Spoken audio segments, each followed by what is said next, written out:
Hi, I'm Mariana Danilovich with Hollywood Portfolio, and we're here with Brad Gelfond, who runs Strike Up the brand, which is quite an interesting name for a company.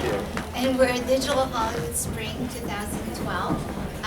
Tell us a little bit more about the company and about some of your focus with it. So we work with brands to create entertainment marketing solutions. So effectively we do branded entertainment, branded content.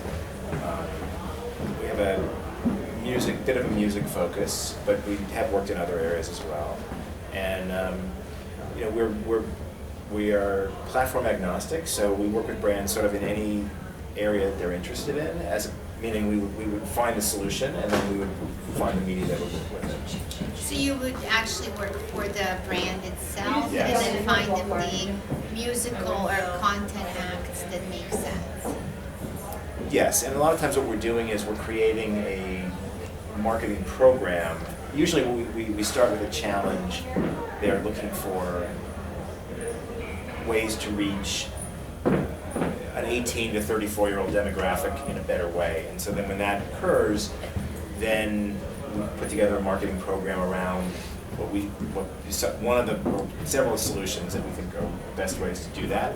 And then once we've sort of theoretically solved their marketing issue, then we find ways to execute that. And that can be in a variety of different media. Sometimes it's a web series, sometimes it's a live event, sometimes it's download, or sometimes it's more digital content. It varies. It really depends. So the business has fundamentally changed with digital media's proliferation in the space. Yes, I mean digital media is certainly a part of everything that we do now. And digital media in music, the music part of digital media, digital music is certainly coming in its own now, I think, and a lot of that has to do with success of sort of all-you-can-eat subscription models, it's interesting. I mean, we see more and more the evolution of that, and I feel like we haven't even really scratched the surface of it, because none of those subscription models have really been marketed in a true marketing way. And I always had this hope that if Apple ever sort of took that mantle, that they would know how to market it and they would sell it so that everybody would want to do it. Now you sort of have Spotify, they don't really do much marketing, it's sort of word of mouth, and it's sort of kind of hipster kind of marketing.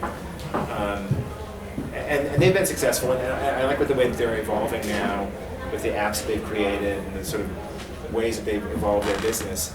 But still no one has really marketed the subscription model in a mass way. Even when Rhapsody was running all those ads on television, they weren't really doing it the way Apple would do it, showing you how it works. Because if you're a true fan of digital music, you want to have that. It's like the digital jukebox. Everywhere you go, you have it on a smartphone. You have it wherever you go, access to everything. Who couldn't want that? The cloud thing is I find it hard to understand who's interested in storing their music on a digital in the cloud, digital music in the cloud. Why would you want to store just yours? Why not just have everything? No. I think it's a fundamental shift in the way people think about owning and consuming music, because you had to have your own not that long ago, right? And right. So now I think now that what you're saying is, why not have all of it at your disposal for a monthly fee versus having to buy thousands of hours of music to own everything that you want to own. And that's kind of a shift in thinking, and so it hasn't been marketed yet. Well, we're definitely moving from a goods-based business to a more service-based business. But when you instead of paying X amount for a cloud-based system, if you pay just a little bit more, you can have all the music you want. Right. That to me is really where the cloud thing doesn't really make sense. Like, why just have yours when you can have everything? So. In essence, you're paying for a share of some joint cloud, right? In essence, where it's going.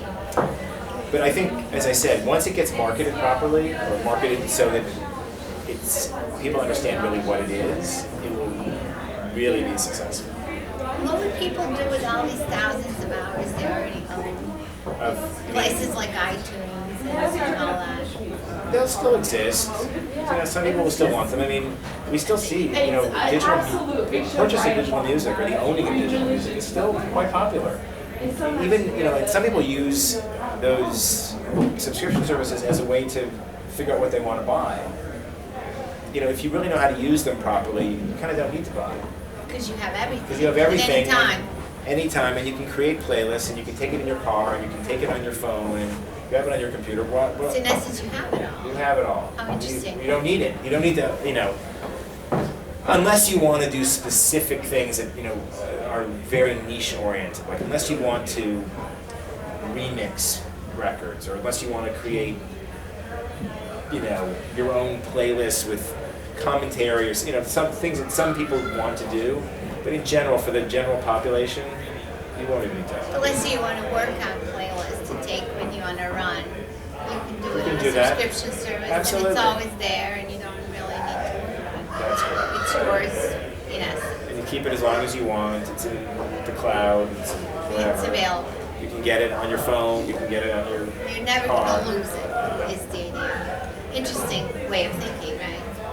And so this is what your company is going to be actually getting more excited about in the next... Well, again, most of what we're doing is we work with brands to create marketing programs. So it's not, certainly an app like Spotify is one way in which we might activate a program, but there's a lot of other, ways other than sort of digital music play.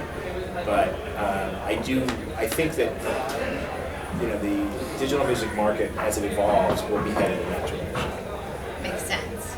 Well, thank you for sharing your views and You're very welcome. really Thank you. out-of-the-box views on where the market is going. After it's been already changed, I would say a dozen times just in the last few years. Well, it keeps evolving, and that's the interesting thing. The one thing that I would say and that I find interesting is I don't think enough media companies that are involved in media other than music pay close enough attention to the evolution of music, digital music, because there's a lot of interesting lessons learned. And I see frequently situations where film studios are being pressured by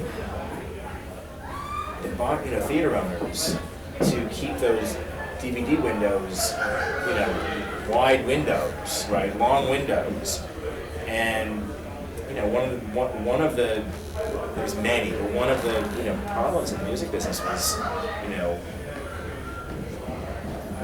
the music business's interaction with retail and reliance on retail, and not wanting to, or being married to the idea that retail was going to be so important, that distribution was going to be important, and frankly, if the people in the film business could learn anything, I think it's that.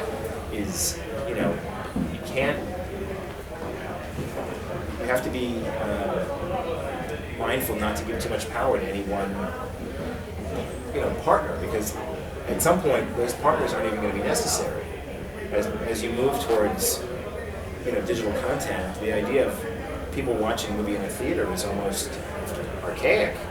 There is. You said it. There is that, the event part of it still exists, but, I watch my son, and he now almost never watches television.